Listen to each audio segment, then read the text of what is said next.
నమస్కారం వీడియోస్టల్ న్యూస్ కి స్వాగతం. నేను మీ తరుణి. ముందుగా వార్తల్లోని ముఖ్యాంశాలు.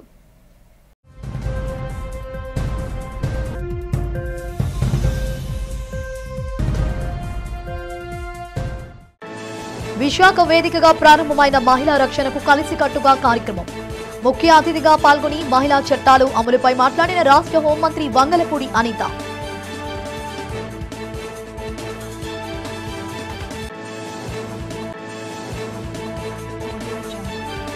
మధురవాడలోని సాంఘిక సంక్షేమ శాఖ వసతి హాస్టల్ను పరిశీలించిన రాష్ట్ర మంత్రి డోలాశ్రీ బాలవీరాంజనేయ స్వామి. విద్యార్థులకు వసతి గృహాలు నిర్మిస్తున్నామని వెల్లడి.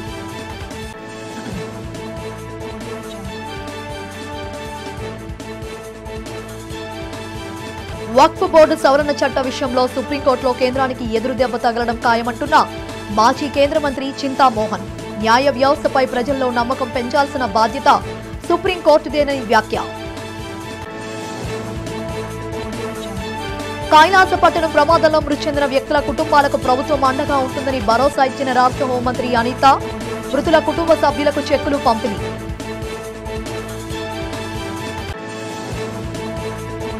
కేంద్ర ప్రభుత్వం అనుసరిస్తున్న విధానాలపై నిప్పులు చేరిన అఖిలపక్ష కార్మిక నేతలు. వచ్చే నెల 20న అఖిల భారత సమ్మెను చేపడుతున్నామని వెల్లడి. మహిళా రక్షణకు కలిసికట్టు కార్యక్రమాన్ని రాష్ట్రంలో తొలిసారిగా విశాఖలో శ్రీకారం చుట్టామని రాష్ట్ర హోంమంత్రి వంగలపూడి అనిత తెలిపారు. మహిళా రక్షణకు తమ ప్రభుత్వం అధిక ప్రాధాన్యత ఇస్తుందని చెప్పారు. విఎంఆర్డీఏ చిల్డ్రన్ ఎరీనాలో మహిళల రక్షణ పోక్స్, నిర్భయ, ఎన్డీపీఎస్ చట్టాలపై అవగాహన సదస్సు జరిగింది. ఈ సదస్సులో హోంమంత్రి అనిత మాట్లాడుతూ ప్రేమ అనే ముసుగులో యువత బలైపోతున్నారని ఆవేదన వ్యక్తం చేశారు. చాలా మంది ఆవేశంలో చేసిన తప్పుల వలన జైలు జీవితాన్ని అనుభవించాల్సి వస్తుందన్నారు. మహిళా రక్షణకు కలిసికట్టుగా కార్యక్రమానికి శ్రీకారం చుట్టామని తెలిపారు. పోక్స్ కేసుల్లో 20% మంది నిందితులు 18 సంవత్సరాల లోపు వారే ఉంటున్నారని, 80% మంది నిందితులు 23 సంవత్సరాల లోపే వారే ఉంటున్నారని తెలిపారు.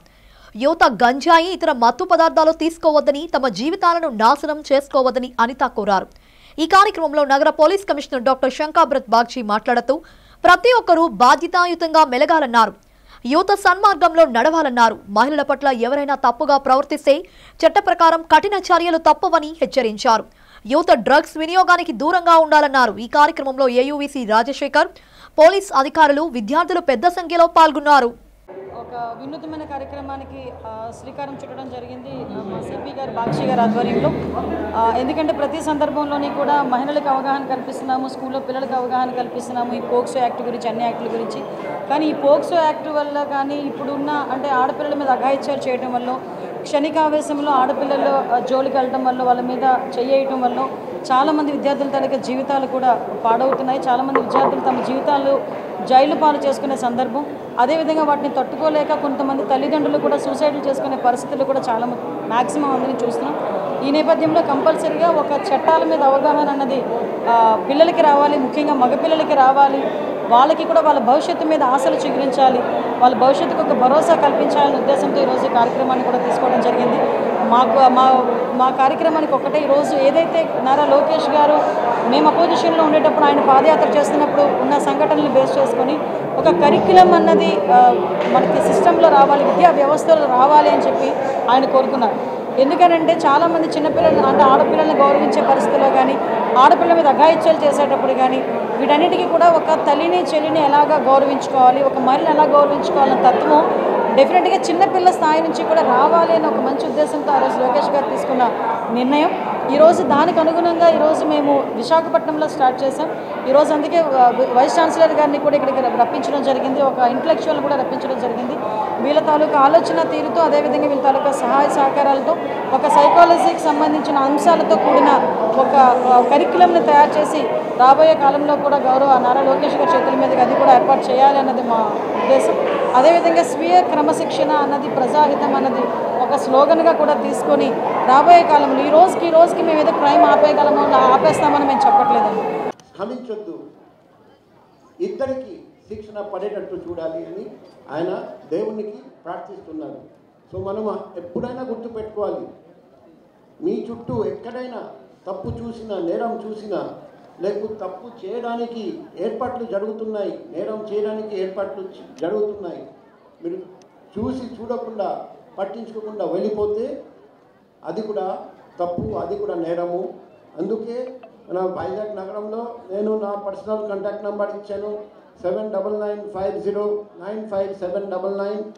ఎక్కడైనా తప్పు జరుగుతూ ఉంటే మౌనం పాటించకుండా మాకు ఇన్ఫర్మేషన్ కనీసం ఇవ్వండి, సమాచారం ఇవ్వండి. ఖచ్చితంగా పోలీస్ డిపార్ట్మెంట్ తగిన చర్య తీసుకుంటారండి. మీ ఐడెంటిటీ కూడా గోప్యంగా ఉంచుతాం. పేద విద్యార్థులకు నాణ్యమైన విద్యతో పాటు ఉద్యోగాల కల్పనకు తమ ప్రభుత్వం కృషి చేస్తుందని జిల్లా ఇన్ఛార్జ్ మంత్రి డోలాశ్రీ బాల వీరాంజనేయ స్వామి తెలిపారు. ద్వారకానగర్లోని పేద విద్యార్థులకు ఉచిత డిఎస్సి శిక్షణా కేంద్రం నిర్వహిస్తుంది. ఈ శిక్షణా కేంద్రాన్ని మంత్రి పరిశీలించి క్లాస్ రూంలో విద్యార్థులతో పాటు కూర్చొని సిబ్బంది బోధనా తీరును పరిశీలించారు. శిక్షణా కేంద్రంలో అందుతున్న సౌకర్యాల గురించి అడిగి తెలుసుకున్నారు. అనంతరం డిఎస్సి పరీక్షకు హాజరవుతున్న అభ్యర్థులకు ఉచితంగా మంత్రి వీరాంజనేయ స్వామి మెటీరియల్స్ పంపిణీ చేశారు. ఈ సందర్భంగా ఆయన మాట్లాడుతూ రాష్ట్ర వ్యాప్తంగా 3400 మంది పేద విద్యార్థులకు ఉచితంగా డిఎస్సి రాత పరీక్షల శిక్షణ ఇస్తున్నామని చెప్పారు. గురుకులాల్లో నీట్ శిక్షణా కేంద్రాలను 3 నుంచి 10కి పెంచామని తెలిపారు. ఎస్సీ, ఎస్టీ బ్యాక్లాగ్ పోస్టులు భర్తీ చేస్తామన్నారు. తమ ప్రభుత్వం కొత్త ఏసీ హాస్టల్స్ నిర్మాణంతో పాటు గురుకులాలు, వసతి గృహాల్లో మరమ్మతులు చేపట్టి అన్ని వసతులు కల్పిస్తున్నామని మంత్రి వీరాంజనేయులు స్పష్టం చేశారు. మంత్రితో పాటు ఎమ్మెల్సీ వేపాడ చిరంజీవిరావు, పలువురు అధికారులు ఉన్నారు. చాలా కాలం చెప్తా ఉన్నారు, ఒకసారి విజిట్ చేద్దామని రావడం జరిగిందండి. దీంతో పాటుగా ఆ పక్కన డైలాప్లెట్ ఉన్న కండిషన్లో ఉన్నటువంటి హాస్టల్లో కూడా కొత్త బిల్డింగ్ నిర్మించాల్సిన అవసరం ఉంది. ఇక్కడ డిమాండ్ కూడా ఉందని చెప్పేసి చెప్తున్నారు. ఎమ్మెల్యే గారు గంటా శ్రీనివాసరావు గారితో కూడా డిస్కస్ చేసి దీనికి అభివృద్ధికి చర్యలు తీసుకోవడం జరుగుతుంది. రిపేర్మెంట్స్ కూడా పూర్తి స్థాయిలో కొత్తదనం వచ్చే విధంగా రీకన్స్ట్రక్షన్, రిపేర్స్ వర్క్ చేయమని చెప్పేసి అధికారులు చెప్పడం జరిగింది. అవసరమైతే ఇంకా కొంచెం నిధులైనా ఇచ్చి పూర్తి స్థాయిలో రిపేర్లు చేసే విధంగా చర్యలు తీసుకుంటామండి. దీంతో పాటు ఇవాళ డిఎస్సి కూడా ఫ్రీ డిఎస్సి ఇస్తున్నాం ఎస్సీ, ఎస్టీ విద్యార్థులకి. మనం పోయింది అక్కడ ద్వారకా నగర్లో జరుగుతున్నటువంటి మన ప్రభుత్వం చేసినటువంటి డిఎస్సి కోచింగ్ సెంటర్ కూడా విజిట్ చేయడం జరిగింది. అక్కడ కూడా వాళ్ళకి మెటీరియల్ డిస్ట్రిబ్యూషన్ కూడా చేయడం జరిగింది. విద్యార్థులు కూడా మంచిగా వాళ్ళు ఇస్తున్నటువంటి కంటెంట్, సబ్జెక్ట్స్ లోపాలు 1-2 లోపాలు కూడా గమనించడం జరిగింది. అవన్నీ కూడా సరిదిద్దుకోవటం. మా ఎమ్మెల్సీ గారు కూడా ఇంతకుముందు ఫ్యాకల్టీగా ఉన్నారు కాబట్టి వారిని కూడా విజిట్ చేసి టైం టు టైం అక్కడ ఉంటే సలహాలు ఇచ్చి ఎక్కువ మంది విద్యార్థులు డిఎస్సిలో సెలెక్ట్ అయ్యే విధంగా చర్యలు తీసుకోమని చెప్పేసి కూడా చెప్పడం జరిగింది. పేద విద్యార్థుల యొక్క సంక్షేమం పట్ల, వారి యొక్క ఉపాధి పట్ల ముఖ్యమంత్రి గారు చిత్తశుద్ధితో ఉన్నారు. పేదరికాలకు సంబంధించి చూడాలని లక్ష్యంతో P4 విధానాన్ని కూడా ముఖ్యమంత్రి గారు నా ఉగాది నుంచి నాంది పలికాయని కూడా ఈ సందర్భంగా మీకు తెలియజేస్తాను. శ్రీ వరహాలక్ష్మి నరసింహస్వామి వారి దేవస్థానం సింహాచలంలో ఈ నెల 30న చందనోత్సవం జరగనుంది. చందనోత్సవం విజయవంతంగా ముగిసేందుకు తీసుకోవాల్సిన చర్యలపై సమీక్షా సమావేశం సింహాచలంలో జరిగింది. ఈ సమావేశంలో రాష్ట్ర దేవాదాయ శాఖ మంత్రి ఆనం రామనారాయణ రెడ్డి, హోంమంత్రి వంగలపూడి అనిత, సింహాచలం దేవస్థానం అనువంశిక ధర్మకర్త పూసపాటి అశోక్ గజపతిరాజు, పలువురు మంత్రులు, ఎమ్మెల్యేలు, దేవాదాయ శాఖ ఉన్నత అధికారులు పాల్గొన్నారు. చందనోత్సవం రోజున సామాన్య భక్తులకే పెద్దపీట వేయాలని ఈ సమావేశంలో నిర్ణయం తీసుకున్నారు.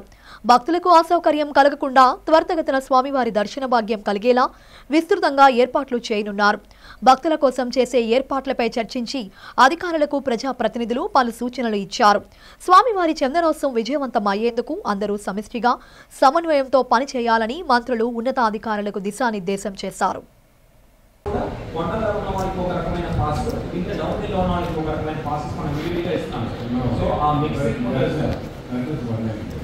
Next time we need to respect elders. Now we are very delighted that chairman of the Tirupati might come. Because last time we had a chairman from Tirupati. కైలాసపట్టణం ప్రమాదంలో మృతులైన వారి కుటుంబాలను హోంమంత్రి వంగలపూడి అనిత పరామర్శించారు.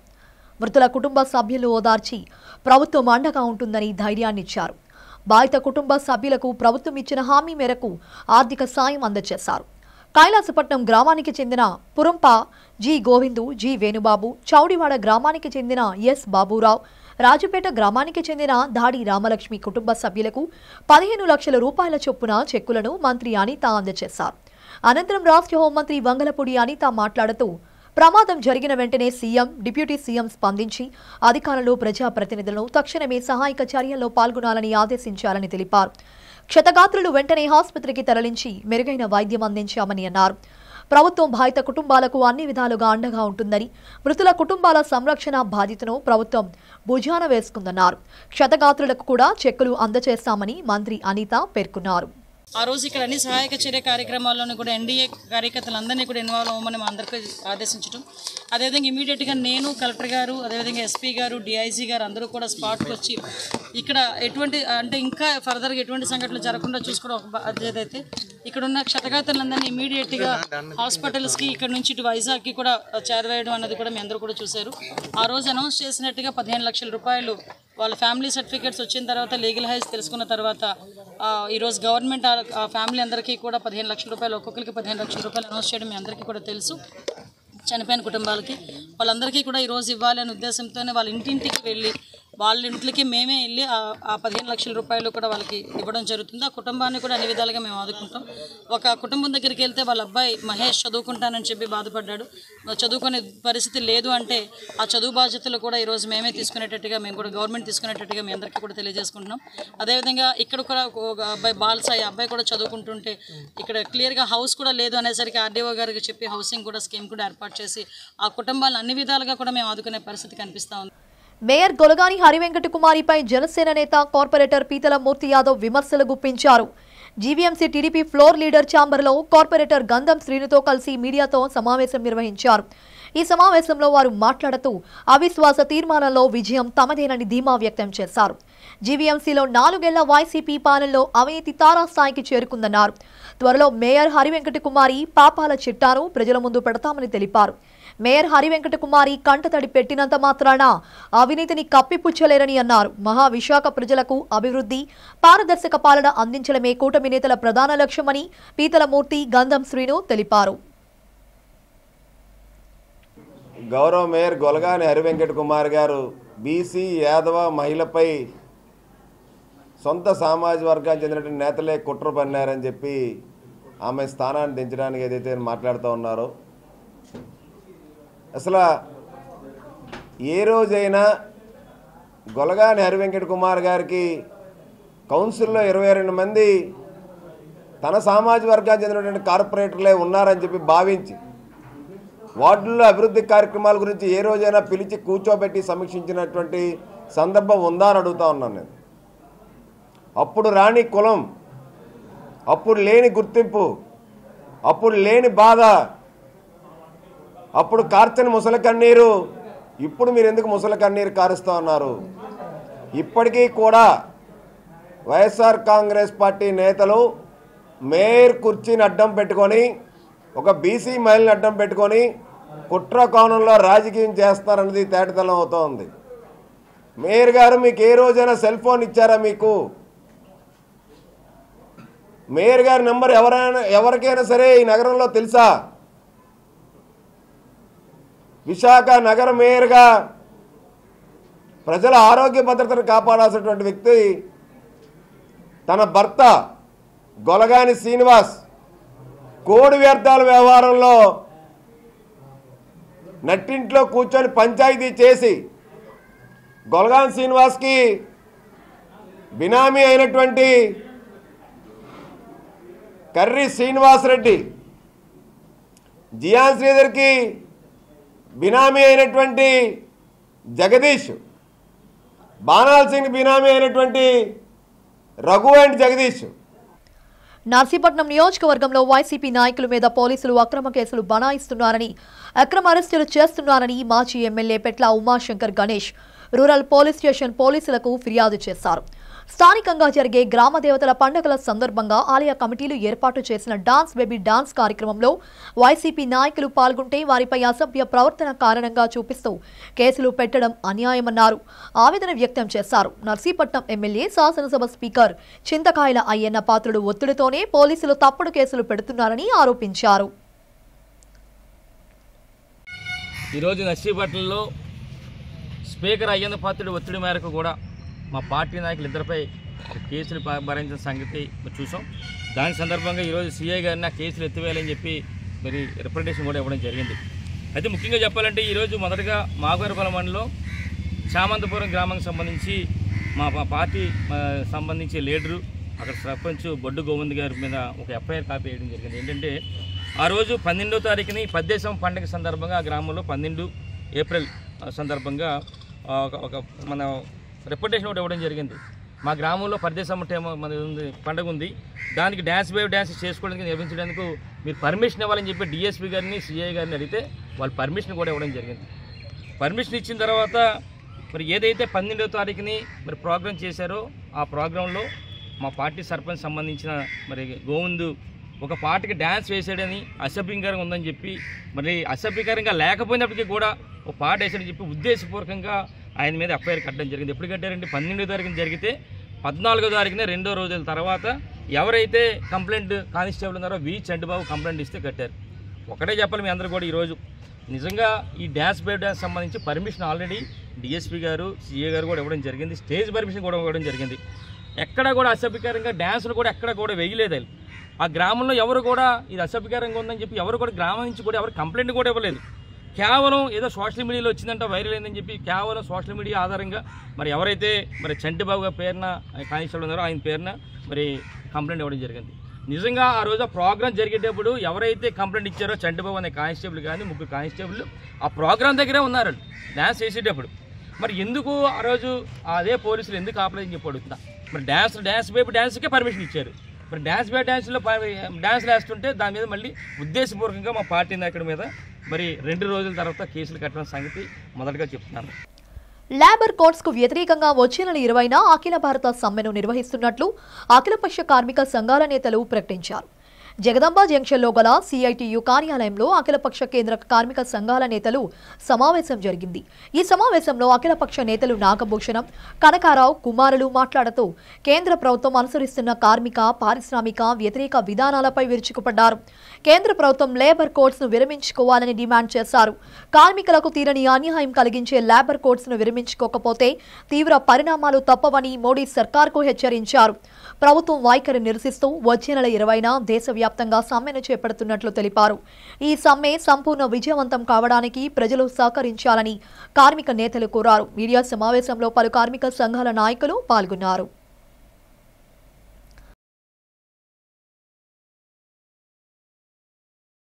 దేశవ్యాప్తంగా కేంద్ర కార్మిక సంఘాలన్నీ మొన్న ఢిల్లీలో మార్చి 18వ తారీఖున ఒక కన్వెన్షన్ జరిపి మే 20వ తారీఖు నాడు దేశవ్యాప్తంగా లేబర్ కోడ్స్ రద్దు చేయాలని కోరుతూ సమ్మెకి పిలుపునేది ఇవ్వడం జరిగింది. ఆ సమ్మెని భారతదేశ వ్యాప్తంగా జయప్రదం చేయాలని చెప్పేసి ఈ సమ్మెకి సంఘీభావంగా గ్రామీణ ప్రాంతంలో సంయుక్త కిసాన్ మోర్చా, రైతు సంఘాలు కలిపి హర్తాలకు కూడా పిలిపివ్వడం అనేది జరిగింది. కాబట్టి విశాఖ జిల్లా పారిశ్రామిక ప్రాంతం, మొత్తం ప్రభుత్వ రంగం, అసంఘటిత రంగం, ప్రైవేటు పరిశ్రమలు, భారీ పరిశ్రమలు ఉన్నటువంటి ప్రాంతం. కాబట్టి విశాఖపట్నంలో ఈ మే 20వ తారీఖున జరుగుతున్నటువంటి అఖిల భారత సమ్మెని జయప్రదం చేయడం కోసం మేము ఇప్పటికే ప్లాన్ చేస్తున్నాం. భారతదేశంలో ఉన్న అన్ని కార్మిక సంఘాల, జాతీయ కార్మిక సంఘాలు నిర్ణయం మేరకు మన విశాఖపట్నంలో కూడా ఆ సమ్మె జయప్రదం చేయడం గురించి ఈరోజు అఖిలపక్ష కార్మిక సంఘాలన్నీ కూడా కూర్చొని మరి మీ ముందుకు రావడం జరిగింది. మీ అందరికీ తెలుసు, ఇప్పటికే దేశ సంపదని ఈవేళ బీజేపీ ప్రభుత్వం వాళ్ళు ఈ కార్పొరేట్ సమస్యలకు దారాదత్తం చేయడం సంగతి ఇప్పటివరకు మీ అందరికీ తెలుసు. ఎందుకంటే ప్రతి పరిశ్రమ ప్రైవేటీకరణ తీసుకుని వెళ్ళిపోతున్నారు. ప్రభుత్వ రంగ సంస్థ ఈ బీజేపీ ప్రభుత్వం వచ్చిన తర్వాత ఒక్క ప్రభుత్వ రంగ సంస్థ కూడా నియమించకుండా ఉన్న ప్రభుత్వ రంగ సంస్థలన్నీ కూడా కార్పొరేట్ సంస్థలు ఒకటి అమ్ముకుంటూ పోతున్నారు. అక్కడ ఏదైతే కార్మిక సంఘాలు ఉన్నాయో అక్కడ కార్మికులకు అన్యాయం జరిగితే కార్మిక సంఘాలన్నీ కూడా పోరాటం చేస్తున్నారు. కాబట్టి అక్కడ కూడా కార్మిక సంఘాల ఉనికిని పూర్తిగా తీసివేయాలంటే భారతదేశంలో ఉన్న ఎప్పుడో బ్రిటిష్ కాలం నుంచి కానీ కాంగ్రెస్ ప్రభుత్వం నుంచి కానీ సంపాదించుకున్న కార్మికుల హక్కుల గురించి సంపాదించిన చట్టాలన్నీ కూడా తొంగలో తోసి 4 కార్మిక కోడ్లు తీసుకొచ్చి కార్పొరేట్ సంస్థలకు అనుకూలంగా 4 కార్మిక కోడ్లు తీసుకొని వచ్చి మరి కార్మిక నాయకత్వం కానీ కార్మికులు కూడా అణచాలని. ఎందుకంటే మన దేశంలో 50 కోట్ల మంది వర్కర్స్ ఉన్నారు. వారికి సంబంధించి 44 కార్మిక చట్టాలు ప్రొటెక్ట్ చేసే ఒక హిస్టారికల్ అచీవ్మెంట్స్ ద్వారా వచ్చిన చట్టాలని అందులో అతి కీలకమైనటువంటి 29 వాటిని 4 కోడ్స్గా 2015లోనే దాన్ని స్టార్ట్ చేశారు. చివరికి దీన్ని అపోజ్ చేస్తూ ఇంటర్నేషనల్ లేబర్ ఆర్గనైజేషన్ అలాగే యుఎన్ఓ కూడా అపోజ్ చేసింది. ఆ మాట వినలేదు మోడీ గారు. అయినా కూడా దానికి ముందుకు వెళ్ళటం ఒక ప్రక్రియ మొదలుపెట్టిన తర్వాత ప్రధానంగా ఈ బీజేపీకి అనుబంధంగా ఉన్న బిఎంఎస్ని ప్రపంచ స్థాయిలో ఏ ఇంటర్నేషనల్ కన్ఫెడరేషన్ కూడా గుర్తింపు ఇవ్వలేదు. Please note down, this is very important. ఇక్కడ కూర్చున్న ప్రతి సంఘానికి ఇంటర్నేషనల్ ఎఫిలియేషన్స్ ఉన్నాయి. కొంతమందికి WFTU ఉంది, కొంతమందికి చాలామందికి మాలాంటి వాళ్ళకి INTC, HMS వీళ్ళందరూ కూడా I2C ఎఫిలియేషన్ ఇచ్చింది భారతదేశంలో. వక్ఫ్ బోర్డు సవరణ చట్టం విషయంలో కేంద్ర ప్రభుత్వానికి ఎదురు దెబ్బలు తగలటం ఖాయమని కాంగ్రెస్ సీనియర్ నేత కేంద్ర మాజీ మంత్రి చింతామోహన్ అన్నారు. విజయ్ ప్రెస్ క్లబ్లో జరిగిన మీడియా సమావేశంలో ఆయన మాట్లాడుతూ వక్ఫ్ బోర్డు చట్ట సవరణ కేసులో సుప్రీంకోర్టులో కేంద్రానికి పరాభవం తప్పదన్నారు. మోడీ సర్కార్ ముస్లింల మనోభావాలతో ఆటలాడుకుంటుందని మండిపడ్డారు. దేశ ప్రజల్లో న్యాయ వ్యవస్థపై గౌరవం పెంచాల్సిన బాధ్యత సర్వోన్నత న్యాయస్థానం సుప్రీంకోర్టుపైన ఉందన్నారు. ఓ న్యాయమూర్తి ఇంట్లో నోట్ల కట్టలు గుట్టలుగా బయటపడిన ఘటన విస్మయం వ్యక్తం చేశాయి. అయితే సుప్రీంకోర్టు ఆ న్యాయమూర్తిపై సరైన చర్యలు తీసుకోవడంలో విఫలమైందన్నారు.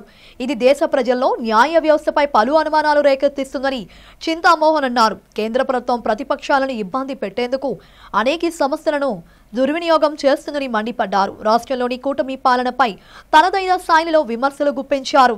అభివృద్ధిని ఒకే ప్రాంతానికి పరిమితం చేయకుండా రాష్ట్రంలో అన్ని ప్రాంతాల అభివృద్ధికి ప్రభుత్వం కృషి చేయాలని సూచించారు. ముందు 3-4 అంశాలు ప్రస్తావించేదానికి రావడం జరిగింది. మొదటిది వక్ఫ్ చట్టం, వక్ఫ్ బిల్లు. రెండోది జడ్జి గారింట్లో 500 కోట్ల రూపాయల డబ్బు. మూడవది వర్గీకరణ ఆంధ్రప్రదేశ్. నాలుగవది రాహుల్ గాంధీ గారికి ఈడీ సమ్మన్లు.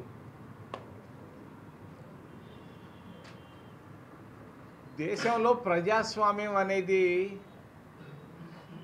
అరుంధతి నక్షత్రం లాగా తయారవుతా ఉంది మెల్లమెల్లగా.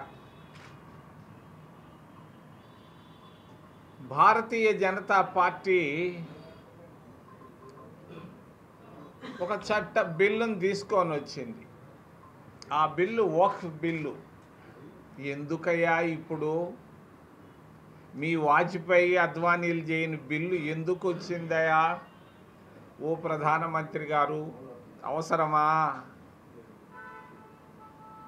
నిన్న సుప్రీంకోర్టులో వాదనలు విన్న తర్వాత నాకు అనిపించింది భారత రాజ్యాంగం అంటే కేంద్ర ప్రభుత్వ అధినేతలకు తెలియదు అని. నిన్న కపిల్ సిబల్ మాట్లాడుతున్నాడు, దానికి జవాబు చెప్తున్నాడు తుషార్ మెహతా. వాడు తుస్ అని వెళ్ళిపోయింది వాడు జడ్జిమెంట్, వాడు ఆర్గ్యుమెంట్లు. మీరు ఇళ్ళకి వెళ్ళే లోపల, మీ ఆఫీసులకి వెళ్ళే లోపల ఒక చట్టం పైన సుప్రీంకోర్టు నుంచి ఒక ఆర్డర్ రావచ్చు. ఆ ఆర్డరు కేంద్ర ప్రభుత్వానికి మొట్టికాయ వేసే విధంగా రావచ్చు అని నేను ఊహిస్తా ఉన్నా. ఇది పొరపాటు. దళితులకు ఇచ్చిన హామీని సీఎం చంద్రబాబు నిలబెట్టుకున్నారని టీడీపీ రాష్ట్ర కార్యదర్శి పుచ్చా విజయ్ కుమార్, జిల్లా ఎస్సీ సెల్ అధ్యక్షులు బుడుమూరు గోవింద్ అన్నారు. ఎస్సీ వర్గీకరణకు కేబినెట్ ఆమోదం తెలపడం పట్ల హర్షం వ్యక్తం చేశారు. దళితుల అభివృద్ధి కూటమి ప్రభుత్వంతోనే సాధ్యమని చెప్పారు. నగరంలోని జిల్లా టీడీపీ కార్యాలయంలో జరిగిన మీడియా సమావేశంలో వారు మాట్లాడారు. త్వరలో విడుదల చేయనున్న డిఎస్సీ నోటిఫికేషన్లో ఎస్సీ వర్గీకరణలో గ్రూప్ 1లో 12 ఉపకులాలు, గ్రూప్ 2లో 18 ఉపకులాలు, గ్రూప్ 3లో 29 ఉపకులాలు ఉన్నాయని తెలిపారు. అందరికీ సమన్యాయం జరగాలని ఉద్దేశంతో ఎస్సీ వర్గీకరణ చేశారన్నారు. గత వైసీపీ ప్రభుత్వం దళితులకు తీవ్ర అన్యాయం చేసిందని ఆవేదన వ్యక్తం చేశారు. సమావేశంలో విశాఖ పార్లమెంట్ ఎస్సీ సెల్ ప్రధాన కార్యదర్శి పి జైరాజ్ జాన్, విశాఖ పార్లమెంట్ కార్యదర్శి బంగారు రవిశంకర్, అశోక్ పాల్గొన్నారు. నమస్కారం. ఈరోజు మరి కూటమి ప్రభుత్వం తీసుకున్నటువంటి నిర్ణయం ఏదైతే ఎస్సీ వర్గీకరణ మరి కేబినెట్ ఆమోదించడం జరిగింది. మరి అందులో భాగంగా దళితులకు అభివృద్ధి మరి కూటమి ప్రభుత్వంలోనే సాధ్యమైనటువంటి మరి విషయాన్ని మీ అందరికీ కూడా మరి తెలియజేస్తాం. ఎందుకంటే చంద్రబాబు నాయుడు గారు ఇచ్చినటువంటి హామీలు ఆయన ఎప్పుడు కూడా మాట తప్పే వ్యక్తి కాదు. గతంలో కూడా మరి వర్గీకరణ సంబంధించి ఏబిసిడీలు మరి ఆ రోజు 97లో కూడా మరి ఆయన హామీ ఇచ్చినటువంటి పరిస్థితి మనం చూసాం. మరి అది ఈరోజు ఆంధ్రప్రదేశ్ రాష్ట్రంలో మరి ఎస్సీ ఉప రంజన్ మిశ్రా ఇచ్చినటువంటి నివేదిక, మరి దానిపై మంత్రులు మరి కమిటీ ఇచ్చినటువంటి నివేదిక, మరి ఏదైతే క్యాబినెట్లో మరి ప్రస్తావన వచ్చిన తర్వాత వీటి ప్రకారంగా 200 పాయింట్లు రోస్టర్ అమలు చేయడం జరిగింది. ఏదైతే మరి త్వరలో విడుదల చేయనున్నటువంటి డిఎస్సి నోటిఫికేషన్, ఈ నెల 20న సింహాచలంలో మెగా ఆస్ట్రో సెమినార్ నిర్వహించనున్నట్లు ఎంఎస్ లైవ్ ఆస్ట్రో సంస్థ విశాఖ ఏరియా కోఆర్డినేటర్ అరుణ మహేష్ తెలిపారు. నగరంలోని విజిఎఫ్ ప్రెస్ క్లబ్లో జరిగిన మీడియా సమావేశంలో ఆయన మాట్లాడుతూ సింహాచలం పాత గోశాలకు ఎదురుగా ఉన్న ఎస్ఎన్ఆర్ కళ్యాణ మండపంలో సెమినార్ జరుగుతుందన్నారు. ఈ సెమినార్ను కేంద్ర మాజీ మంత్రి పూసపాటి ఆనంద్ గజపతిరాజు ప్రారంభిస్తారని తెలిపారు. ఈ సెమినార్లో జ్యోతిష్య, వాస్తు శాస్త్రానికి సంబంధించి పలు అంశాలపై విస్తృతంగా చర్చించడం జరుగుతుందన్నారు. అదేవిధంగా తన సంస్థలో జ్యోతిష్య, వాస్తు, ఇతర శాస్త్రాలలో కోర్సులు పూర్తి చేసిన వారికి సర్టిఫికెట్లు ప్రదానం చేస్తామన్నారు. తమ సంస్థల్లో పలు కోర్సుల ద్వారా పీహెచ్డీలు పూర్తి చేసిన వారికి డాక్టరేట్లు కూడా ప్రదానం చేస్తామని అరుణ మహేష్ తెలియజేశారు. జ్యోతిష్య, వాస్తు శాస్త్రంలో విశేష ప్రతిభ కనబరిచిన పలువురిని సత్కరించినట్లు తెలిపారు. నేను సుమారు విశాఖపట్నం ఎన్ఎస్ లైవ్కు ఏరియా కోఆర్డినేటర్ని. తర్వాత ముందుగా చెప్పుకోవాలంటే డాక్టర్ సి నరసింహస్వామి గారు మా గురువుగారు. ఆయన హైదరాబాద్లో ఉంటారు. ఈయన 2014 నుంచి ఆస్ట్రాలజీ నేర్చుకుని గురుగారు కేఎన్ రావు గారితో నేర్చుకోవడం జరిగింది. అలాగే వివిధ గురువులతో కూడా ఆయన నేర్చుకోవడం జరిగింది. ఆయన 2014 నుంచి ఈ ఆస్ట్రాలజీ ఫీల్డ్లోనే ఉన్నారు. అప్పటి నుంచి ఎంతోమందికి నేర్పిస్తూ ఈ 2021లో ఎన్ఎస్ లైవ్ ఆస్ట్రాలజీ అని చెప్పేసి ఒక సంస్థ స్థాపించడం జరిగింది. ఈ సంస్థ ద్వారా ఆయన సుమారు 3000 మందికి ఆన్లైన్లో కేపీ నక్షత్ర పద్ధతి, కృష్ణమూర్తి పద్ధతి అంటాము, నాడి ప్లస్ న్యూమరాలజీ కూడా చెప్పడం జరిగింది. ఈయన ఆన్లైన్లో ఈ వివిధ రాష్ట్రాలకు కూడా ఆన్లైన్లో క్లాసులు చెప్పడం జరిగింది. అలాగే ఈ ఆన్లైన్లో చెప్పే 3 స్టేజులు ఉంటాయి. ప్రవీణ, విశారద, నాడి అని చెప్పేసి 3 స్టేజీలు ఉంటాయి. ఈ 3 స్టేజీలకు కోర్స్ కంప్లీట్ చేసిన వారికి ఎక్కడో దగ్గర ఈ సర్టిఫికేటేషన్ ఇవ్వడం జరుగుతుంది. అలాగే ఈ సంస్థ నుంచి ఈ సంస్థకు సిఎల్ అక్షర ఫౌండేషన్ అని చెప్పి సివిఎల్ అక్షర ఫౌండేషన్తో లింకప్ అయి ఉంది. ఇది సేవారత్నంలో ఎవరైనా సేవా కార్యక్రమంలో ఎవరైనా పాల్గొనే వాళ్ళను ఐడెంటిఫై చేసి వాళ్ళకు కూడా అవార్డ్స్ బహుకరించడం జరుగుతుంది. 5 నిందితులను అరెస్టు చేసి సుమారు 63 లక్షల చోరీ సొత్తును అనకాపల్లి పోలీసులు స్వాధీనం చేసుకున్నారు. తన కార్యాలయంలో జరిగిన మీడియా సమావేశంలో అనకాపల్లి జిల్లా ఎస్సీ తుహిన్ సిన్హా కేసు వివరాలను తెలిపారు. ఎస్పీ తుహిన్ సిన్హా కేసు వివరాలను తెలిపారు. 23 చోరీ కేసుల్లో 5 నిందితులతో పాటు ఓ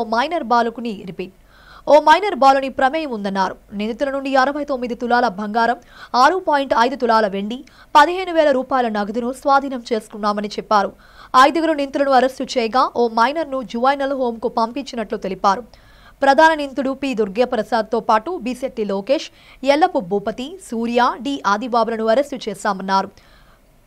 కొటవరట్ల మండలం రాజుపేట జంక్షన్ వద్ద వరుసగా ఇళ్లలో చోరీలకు ఈ ముఠా పాల్పడిందని ఎస్పీ తుహిన్ సిన్హా చెప్పారు. మీడియా సమావేశంలో additional SP crime L Mohanarao, DSP శ్రీనివాసరావుతో పాటు పలువురు పోలీస్ అధికారులు పాల్గొన్నారు. ఈరోజు అనకాపల్లి డిస్ట్రిక్ట్ పోలీస్లో ఒక మంచి కేసు డిటెక్ట్ చేయడం జరిగింది. రీసెంట్గా 2025-24 టైంలో సిరీస్ ఆఫ్ డే హెచ్బీస్ రిపోర్ట్ అయింది. ఎస్పెషలీ కోటవ్ రూట్ల, మునగపాక, ఈ అన్ని లిమిట్స్లోనే. సో దాని మీద additional SP crimes, SDPO Narsipatnam, concern SHOs, IT core, clues team అందరూ వచ్చి దాని మీద బాగా హార్డ్ వర్క్ చేసేసి కొంతమంది సస్పెక్ట్స్ని ఐడెంటిఫై చేయడం జరిగింది. అండ్ ఈరోజు మార్నింగ్ 7 AM రాజుపేట జంక్షన్ దగ్గర ఎస్హెచ్ఓ కోటవ్ రూట్ల అండ్ టీమ్ ఈ 6 మెంబర్స్ని పట్టుకోవడం జరిగింది. వాళ్ళు విద్యార్థులకు మరిన్ని హాస్టల్స్ నిర్మించి వసతి సదుపాయాన్ని కల్పిస్తామని రాష్ట్ర సాంఘిక శాఖ మంత్రి, జిల్లా ఇన్ఛార్జ్ మంత్రి డోలా శ్రీ బాలవీరాంజనేయ స్వామి తెలిపారు.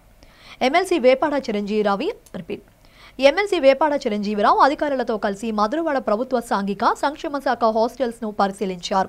పలు హాస్టల్స్ ను పరిశీలించిన విద్యార్థులకు అందుతున్న సేవలను పరీక్షించారు. అనంతరం మంత్రి వీరాంజనేయ స్వామి మీడియా సమావేశంలో మాట్లాడుతూ విద్యార్థులకు వసతి సదుపాయం కల్పించడంలో కూటమి ప్రభుత్వం ముందుందన్నారు. కొన్ని హాస్టల్స్ లో వసతులు మెరుగుపరిచేందుకు మరమ్మతులు చేపట్టేందుకు నిధులు మంజూరు చేస్తున్నట్లు చెప్పారు. రాష్ట్రంలోని అనేక ప్రాంతాల్లో విద్యార్థులకు కొత్తగా హాస్టల్స్ భవనాలు నిర్మిస్తున్నామని తెలియజేశారు. పేద విద్యార్థులకు చక్కని విద్యను అందించడంతో పాటు వారికి అన్ని వసతులు కల్పించేందుకు అధిక ప్రాధాన్యత ఇస్తున్నామని స్పష్టం చేశారు. ముఖ్యమంత్రి చంద్రబాబు నాయుడు విద్యార్థులకు వసతులు కల్పించే విషయంలో రాజీ పడవద్దు అని చెప్పారన్నారు.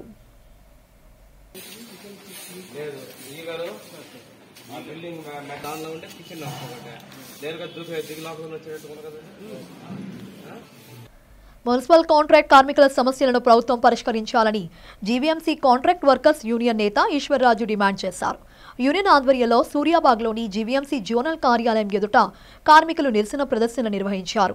ఈ సందర్భంగా ఈశ్వర్రాజు మాట్లాడుతూ మున్సిపల్ కాంట్రాక్ట్ కార్మికులకు పనిముట్లు, సేఫ్టీ పరికరాలు ఇవ్వాలన్నారు. ఆప్కాసాలో ఉన్న కార్మికులను పర్మనెంట్ చేయాలని డిమాండ్ చేశారు. 60 ఏళ్లు దాటినా చనిపోయినా అనారోగ్యంతో ఉన్న కార్మికులకు పిల్లలకు ఉపాధి కల్పించాలన్నారు. కాంట్రాక్ట్ కార్మికుల సమస్యను పరిష్కరించుకుంటే రాబోయే రోజుల్లో ఆందోళన కార్యక్రమాలు తీవ్రతరం చేస్తామని హెచ్చరించారు. ఈరోజు రాష్ట్ర వ్యాప్తంగా ఉన్న మున్సిపల్ కార్మికులు ఎవరైతే ఉన్నారో కార్మికులకి అందరికీ కూడా రాష్ట్ర ప్రభుత్వం ఈరోజు కూటమి ప్రభుత్వం తీసుకువచ్చిన ఆప్కాస్ అనే దాన్ని రద్దు చేసి కాంట్రాక్ట్ ఈ కార్మికులందరినీ కూడా ప్రైవేట్ ఏజెన్సీలకు ఇచ్చాలని చెప్పని ఈ కూటమి ప్రభుత్వం నిర్ణయం తీసుకుంది మన క్యాబినెట్లో. అయితే ఇప్పటి వరకు కార్మికులకి అందరూ కూడా ప్రతి నెల జీతాలు వస్తూ ఉన్నాయి. ఈ ఆప్కాస్ ఉండడం వల్ల పని భద్రత అనేది ఉంది. ఈ ఆప్కాస్ ఉండడం వల్ల పిఎఫ్ఈఎస్ అనేది అమలవుతుంది. మరి ఇప్పుడు ప్రభుత్వం మొత్తం కూడా ఈ ఆప్కాస్ని రద్దు చేస్తాం, ఆప్కాస్ని రద్దు చేసి ప్రైవేట్ ఏజెన్సీలకు ఇస్తాం అంటున్నారు. మీరు నిజంగా ఆప్కాస్ని రద్దు చేస్తే కార్మికులకి అందరికీ మేలు చేయాలి అనుకునేటప్పుడు కార్మికులందరినీ పర్మనెంట్ చేయాలి, లేదా ఎంటీఎస్ మినిమం టైం స్కేల్గా చేయాలి. అది మానేసి మళ్ళీ ఈరోజు ప్రైవేట్ ఏజెన్సీలకు ఇస్తాము, ప్రైవేట్ ఏజెన్సీకి ఇచ్చే కార్మికులందరూ కూడా దోపిడీ చేసే సంస్థలకు ఇస్తామంటే మాత్రం కార్మికులందరూ కూడా చాలా ఇబ్బందులు పాలవుతారు. కాబట్టి అందువల్ల మేము ఏదైతే ప్రైవేట్ ఏజెన్సీలు ఉన్నాయో, కాంట్రాక్ట్ ఉన్నాయో దాన్ని రద్దు చేసి ఉంటే ఆప్కాస్ ఉంచాలి, ఆప్కాస్ తీసివేసిన వల్ల పర్మనెంట్ చేయాలని చెప్పి ఒక డిమాండ్ చేస్తున్నాం. రెండోది ఏంటంటే ఈ రోజుకి విశాఖపట్నంలో కానీ లేకపోతే ఈ యొక్క జీవీఎంసీలో కానీ పని చేయడానికి పనిముట్లు సరైన పనిముట్లు లేవు. చీపుర్లు చూస్తే చీపుర్లు ఇవ్వకుండా ఇప్పటికీ 4-5 నెలలు చీపుర్లు లేవు. ఈ వార్తలు ముగించే ముందు ముఖ్యాంశాలు మరోసారి.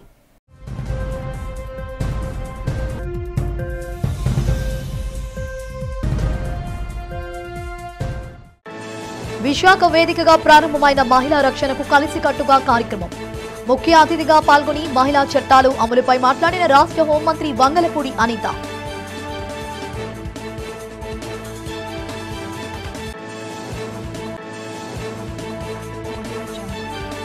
మధురవాడలోని సాంఘిక సంక్షేమ శాఖ వసతి హాస్టల్ను పరిశీలించిన రాష్ట్ర మంత్రి డోలాశ్రీ బాల వీరాంజనేయ స్వామి. విద్యార్థులకు వసతి గృహాలు నిర్మిస్తున్నామని వెల్లడి.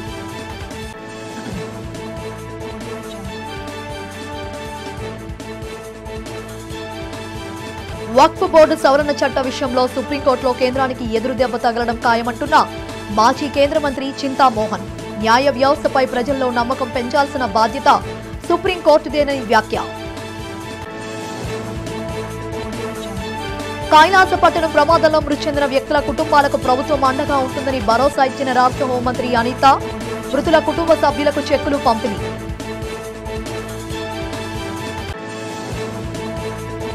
కేంద్ర ప్రభుత్వం అనుసరిస్తున్న విధానాలపై నిప్పులు చేరిన అఖిలపక్ష కార్మిక నేతలు. వచ్చే నెల 20న అఖిల భారత సమ్మెను చేపడుతున్నామని వెల్లడి.